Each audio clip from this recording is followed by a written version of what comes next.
ନମସ୍କାର ପିଲାମାନେ ଥମ୍ବନେଲରେ ଆପଣ ଯେମିତିକି ଦେଖିଲେ ଆଜିର ଭିଡ଼ିଓରେ ଆମେ ପୃଥିବୀ ସମ୍ପର୍କୀୟ କିଛି ଗୁରୁତ୍ୱପୂର୍ଣ୍ଣ ତଥ୍ୟ ବିଷୟରେ ଆଲୋଚନା କରିବା।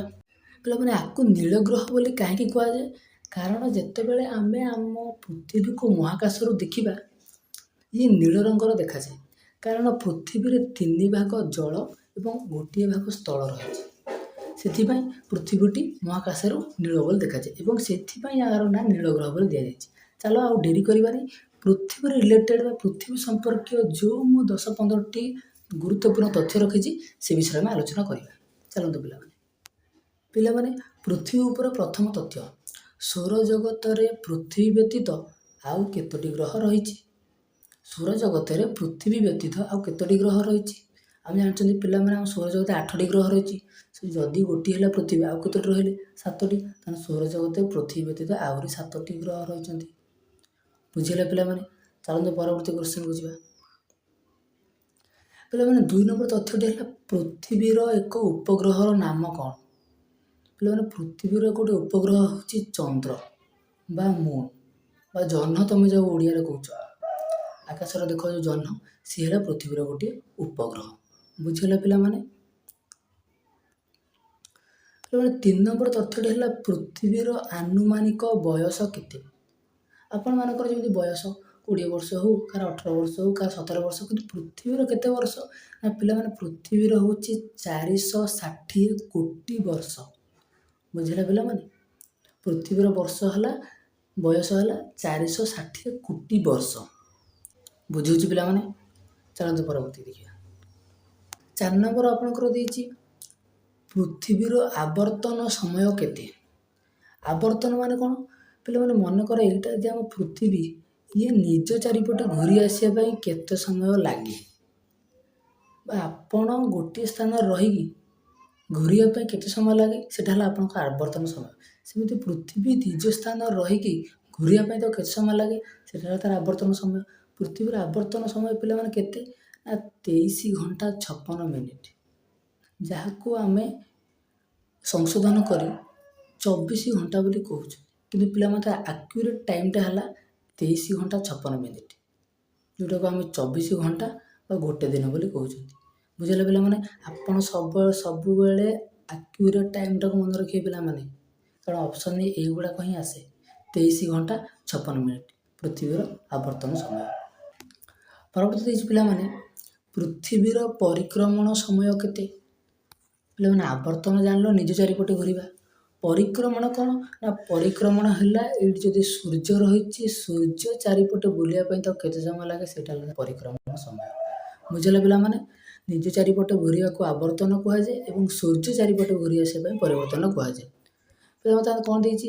ପୃଥିବୀର ପରିକ୍ରମଣ ସମୟ କେତେ ପିଲାମାନେ? ନା 365 ଦିନ 5 ଘଣ୍ଟା 49 ମିନିଟ୍ 4 ସେକେଣ୍ଡ। ପିଲାମାନେ ଏଇଟା ହେଲା ତାର ଆକ୍ୟୁରେଟ୍ ଟାଇମ୍, ଯେଉଁଟା ବୈଜ୍ଞାନିକଙ୍କ ଦ୍ୱାରା ପ୍ରମାଣ କରାଯାଇଛି। ଆଉ ଥରେ କହୁଛି, 365 ଦିନ 5 ଘଣ୍ଟା 49 ମିନିଟ୍ 4 ସେକେଣ୍ଡ, ଯେଉଁଟାକୁ ଆମେ 365 ଦିନ ବା ଗୋଟେ ବର୍ଷ ବୋଲି କହୁଛୁ।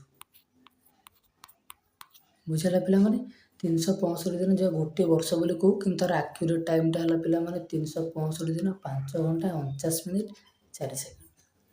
ବୁଝିଲେ ପିଲାମାନେ 6 ନମ୍ବର ତଥ୍ୟ ଆପଣମାନଙ୍କ ପାଇଁ, ପୃଥିବୀର ପରିକ୍ରମଣ ବେଗ କେତେ? ଆପଣ ଜାଣିଲେ ପୃଥିବୀ ସୂର୍ଯ୍ୟ ଚାରିପଟେ ଘୁରିବା ପାଇଁ ଏତିକି ଦିନ ଲାଗେ, କିନ୍ତୁ ସେ ସୂର୍ଯ୍ୟ ଚାରିପଟେ କେତେ ବେଗରେ ଘୁରେ ସେଟା ଆପଣ ଜାଣିବା ପାଇଁ ଚେଷ୍ଟା କରୁନାହାନ୍ତି। ସେଟା ହେଲା କେତେ ପିଲାମାନେ? ନା 29.8 କିଲୋମିଟର ପ୍ରତି ସେକେଣ୍ଡ, ମାନେ ପାଖାପାଖି 30। ବୁଝିପାରୁଛ ପିଲାମାନେ?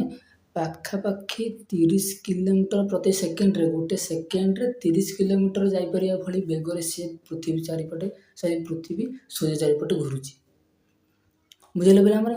ଏବଂ ତାକୁ ଯଦି କିଲୋମିଟରରେ ପ୍ରକାଶ କରିବା, 1,07,208 କିଲୋମିଟର ପ୍ରତି ଘଣ୍ଟା। ବୁଝିପାରୁଛ ପିଲାମାନେ? ଗୋଟିଏ ଘଣ୍ଟାରେ 1,07,208 କିଲୋମିଟର ଯାଉଛି ପୃଥିବୀ। ଏଇ ବେଗରେ ସେ ସୂର୍ଯ୍ୟ ଚାରିପଟେ ଘୁରୁଛି। ଆପଣ ଭାବୁଥିବେ ସେ ଏତେ ଜୋରରେ ଯଦି ସୂର୍ଯ୍ୟ ଚାରିପଟେ ଘୁରୁଛି, କିନ୍ତୁ ଆମେ କାହିଁକି ଏତେ ଅନୁଭବ କରିପାରୁନାହାନ୍ତି? କାରଣ ପିଲାମାନେ ପୃଥିବୀର ଆୟତନ ଅନୁସାରେ ଆମେ ହେଉଛି ବହୁତ ଛୋଟ, ଗୋଟେ ଧୂଳିକଣା ସଦୃଶ। ମନେକର ଯଦି ଏଇଟା ହେଲା ପୃଥିବୀ ହୁଏ, ତାହେଲେ ଆମେ ହେଉଛି ତା ଆଗରେ ପୁରା ଗୋଟେ ବିନ୍ଦୁ, ବିନ୍ଦୁଠାରୁ ବି ଆହୁରି କମ୍ ହେବ। ସେଥିପାଇଁ ଆମେ ତାର ବେଗର ଆଭାସ ପାଇପାରୁନାହାନ୍ତି। କିନ୍ତୁ ସେ ଏତିକି ବେଗରେ ଘୁରୁଛି। କେତେ ବେଗରେ?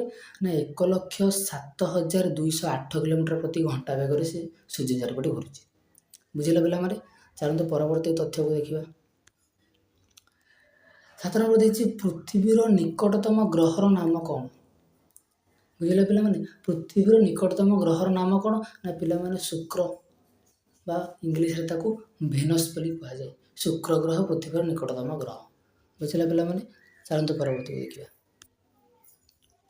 ପିଲାମାନେ ଦେଲା ସୂର୍ଯ୍ୟ କିରଣକୁ ପୃଥିବୀ ପୃଷ୍ଠରେ ପହଞ୍ଚିବା ପାଇଁ କେତେ ସମୟ ଲାଗେ? ବୁଝିଲେ ପିଲାମାନେ? ସୂର୍ଯ୍ୟ କିରଣ, ମନେକର ଏଇଠି ପିଲାମାନେ ଆମ ସୂର୍ଯ୍ୟ ଅଛନ୍ତି, ଏଠି ଆମ ପୃଥିବୀ ରହିଛି। ଏଇ ସୂର୍ଯ୍ୟ କିରଣଟା ପୃଥିବୀ ଉପରେ ପଡ଼ିବା ପାଇଁ ତ କେତେ ସମୟ ଲାଗେ? ନା ପିଲାମାନେ 8 ମିନିଟ୍ 16.6 ସେକେଣ୍ଡ। ବୁଝିଲେ ପିଲାମାନେ? ପୁରା ଆକ୍ୟୁରେଟ୍ ଟାଇମ୍ ପିଲାମାନେ ଇଏ। ଚାଲନ୍ତୁ ପରବର୍ତ୍ତୀ କ୍ୱେଶ୍ଚନ୍ ଦେଖିବା। ଚନ୍ଦ୍ର କିରଣକୁ ପୃଥିବୀ ପୃଷ୍ଠରେ ପହଞ୍ଚିବା ପାଇଁ କେତେ ସମୟ ଲାଗେ? ନା 1.3 ସେକେଣ୍ଡ। ବୁଝିଲେ ପିଲାମାନେ? এই 1.3 ସେକେଣ୍ଡ ମାନେ ପାଖାପାଖି 1 ସେକେଣ୍ଡ ସମୟ ବିନିମୟରେ ଚନ୍ଦ୍ର କିରଣଟି ପୃଥିବୀ ପୃଷ୍ଠରେ ଆସିକି ପହଞ୍ଚେ। ବୁଝିଲେ ପିଲାମାନେ? 10 ନମ୍ବର ତଥ୍ୟ ପିଲାମାନେ, ସୌରଜଗତରେ ଥିବା ତଥ୍ୟ ଗୁଡ଼ିକର ନାମ ଆୟତନ ଅନୁଯାୟୀ ବଡ଼ରୁ ସାନ କ୍ରମରେ ଲେଖ। ମାନେ ସୌରଜଗତରେ ଯେଉଁ ଗ୍ରହ ଗୁଡ଼ିକ ଅଛନ୍ତି ସେଗୁଡ଼ିକ ବଡ଼ରୁ ସାନ କ୍ରମରେ ଲେଖ। ପିଲାମାନେ ପ୍ରଥମେ କିଏ ଆସିବ? ନା ପ୍ରଥମେ ଆସିବ ବୃହସ୍ପତି, ତାପରେ ଆସିବ ଶନି, ତାପରେ ସେ ୟୁରାନସ୍, ତାପରେ ନେପଚୁନ୍, ତାପରେ ପୃଥିବୀ, ତାପରେ ଶୁକ୍ର, ତାପରେ ମଙ୍ଗଳ, ତାପରେ ବୁଧ। ପିଲାମାନେ ଇଏ ହେଲା ଆମର 8ଟି ଗ୍ରହ।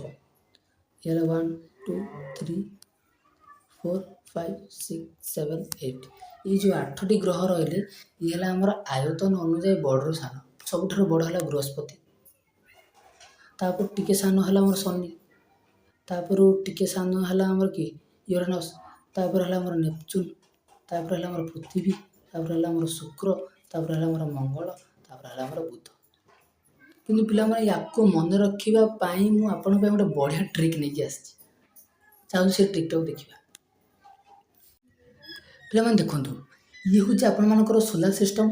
ସୋଲାର ସିଷ୍ଟମ୍ରେ ଇଏ ହେଲା ଆମର ବୁଧ ଗ୍ରହ ଗୁଡ଼ିକ ଯେଉଁ ଅଛନ୍ତି, ବୁଧ, ଶୁକ୍ର, ପୃଥିବୀ, ମଙ୍ଗଳ, ବୃହସ୍ପତି, ଶନି, ୟୁରେନ୍ସ, ନେପଚୁନ୍।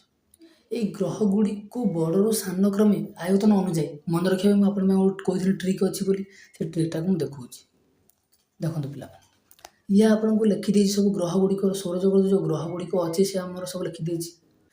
ପିଲାମାନେ ଟ୍ରିକ୍ଟା ହେଉଛି ଏଇଆ କି ଆପଣ ପ୍ରଥମେ ଏପଟୁ 4ଟି ଗ୍ରହ, ଏପଟୁ 4ଟି ଗ୍ରହ ମଝିରେ ଗୋଟେ ଗାରଟିଏ ପକାଇବେ। ବୁଝିଲେ ପିଲାମାନେ? ଏପଟେ 4ଟି ଗ୍ରହ ହେଲା, ଏପଟେ 4ଟି ଗ୍ରହ ହେଲା। ଏଇପଟରେ ଯେଉଁ 4ଟି ଗ୍ରହ ରହିଛନ୍ତି ପିଲାମାନେ ଇଏ ବଡ଼ରୁ ସାନ କ୍ରମରେ ରହିଯାଇଛନ୍ତି। ବୃହସ୍ପତି ହେଉଛି 1, ଶନି ହେଉଛି 2, ୟୁରାନସ୍ ହେଉଛି 3, ନେପଚୁନ୍ ହେଉଛି 4। ବୁଝିଲେ ପିଲାମାନେ? ଇଏ ଆମର ବଡ଼ରୁ ସାନ କ୍ରମେ ରହିଯାଇଛନ୍ତି। ପ୍ରଥମେ ବୃହସ୍ପତି ବଡ଼, ତାର ଟିକେ ସାନ ହେଲା ଶନି, ତାର ଟିକେ ସାନ ହେଲା ୟୁରାନସ୍, ତାର ଟିକେ ସାନ ହେଲା ନେପଚୁନ୍। ୟା ପରେ କ'ଣ କରିବେ? ଲେଫ୍ଟ ପଟରେ ବା ବାମ ପଟରେ ଯେଉଁ ଅଛନ୍ତି ପୃଥିବୀ, ଆମ ପୃଥିବୀ 5 ନମ୍ବରରେ। 4 ସରିଲା, 4 ନମ୍ବରରେ ସେଇଟା 5 ନମ୍ବର ଆମ ପୃଥିବୀ। ପୃଥିବୀର ଲେଫ୍ଟ ରାଇଟ୍ ଲେଫ୍ଟ ହେଲା ଗୋଟେ ଟ୍ରିକ୍। ପୃଥିବୀର ଲେଫ୍ଟ ଇଏ ହେଲା 6, ରାଇଟ୍ ଇଏ ହେଲା 7, ପୁଣି ହେଲା ଲେଫ୍ଟ ଇଏ ହେଲା 8। ବୁଝିଲେ ପିଲାମାନେ?